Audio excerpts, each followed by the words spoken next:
Ребяточки, привет. Вот прям на коленках видео снимаю. Ну так, быстренько. Отзывная кампания у нас на подушку двигателя. Шучу.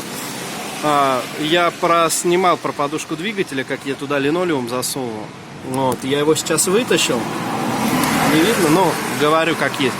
Я его сейчас вытащил для того, чтобы съездить к этим гарантийщикам. Сейчас в машину сяду.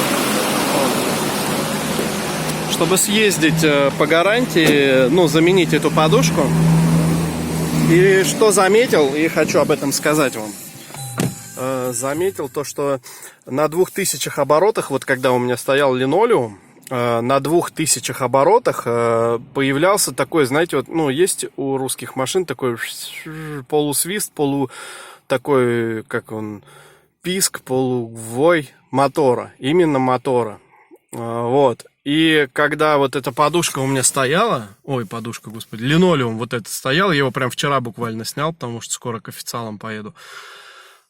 Вот, то есть появился реально в районе 2000 оборотов такой, ну, писк, свист, что ли, какой-то дополнительный вой именно двигателем. Мы даже с женой в городе едем, я такой думаю, блин, как бы так-то иногда было чуть коробку слышно, а теперь коробку не слышно. И, ну, похожий звук, вот как вой у коробки, да, только двигатель.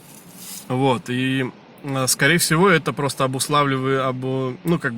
объясняется тем, что подушка стала пожестче, и, наверное, какие-то дополнительные вибрации там передаются на кузов, или частоты, или просто ему не хватает и вибрации. Ну, в общем, я не знаю, я не спец, не могу реально технически на 100% правильно объяснить это, но появился такой писк, я сначала реально не понял, из-за чего он. Но просто помнил, что это появилось именно вот когда я поставил линолеум туда. Да, кстати, лишние там стуки в подвеске реально ушли. Вот. Но появился вот этот писк, потом я вспомнил, да, блин, я ж ставил вот этот линолеум в подушку. Вот, и вчера я снял этот линолеум, вытащил, но положил его в багажничек, я все равно его потом воткну, если у меня не получится поменять по гарантии. Я вообще с гарантией. Я прям приеду и скажу им: ребята, вот у меня есть такая проблема, если вы сейчас признаете, что это не гарантийный случай, то вот у меня сейчас пробег 45 тысяч, я прям сейчас от вас разворачиваюсь и больше не приеду.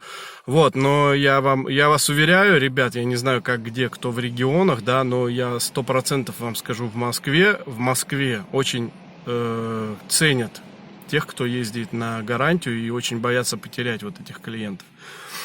Вот, я им так заявлю, если они мне не поменяют, я реально уйду с гарантии, нафиг она мне нужна, если я по ней ничего не могу поменять, только деньги выкладывать и смотреть, что за 5000 рублей, блин, тебе криворукий мастер делает то, что ты можешь сделать раза в 3, блядь, лучше бесплатно. Вот. Вытащил я этот линолеум, и вот уже сегодня я езжу, и вчера заметил, вот этот лишний звук пропал. Вот. Я подозревал, что из-за линолеума, но не мог в это поверить. Думаю, блин, да как так? Причем здесь линолеум и вот такие вот звуки из мотора. Ну, оказывается, что да. Ну, я предполагаю, что реально из-за того, что жестче подушка стала, может, что-то лишнее передается. Вот. Всем удачи, ребят. Пробуйте. Как говорится. Короче, колхоз вот такой мой. С последствиями, так сказать. Вот. Ну, однако, я вам скажу, что если они мне не поменяют подушку по гарантии, то я поставлю обратно этот линолеум и буду спокойно дальше ездить. Пусть он... я знаю, что это не поломка, да, и будет там некий свист при 2000 оборотах. Ну, он не свист, он такой, его слышно, да. Он он бы меня напрягал, если бы это была какая-то поломка. Если ты знаешь, что это не поломка, а просто из-за того, что подушка стала тверже, да, то я езжу спокойно, меня не напрягает. Так же, как его и коробки в Весте, хотя у меня его нету. Вот. А поехали, что? Сейчас я вам покажу заодно. Вот первое. Ой, на бордюрчик заехали. Вот вторая. Что там тоже при 2000 оборотах, да. Вот, что-то, где-то, как-то, да, вроде есть. Вот, и помолчу давайте. Ну вот, и да, что-то слышно, реально не критично. Вот, и как бы, зная, что это не поломка, как бы, да, меня это не напрягает. Ради бога. Вот, пожалуйста.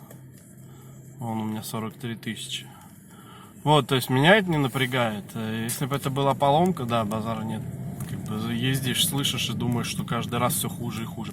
Вот, ладно, уже заговорился. Всем удачи, ребят, на дорогах. Не ломайтесь, не нарушайте, не попадайте в плохие ситуации. Пока, до новых встреч.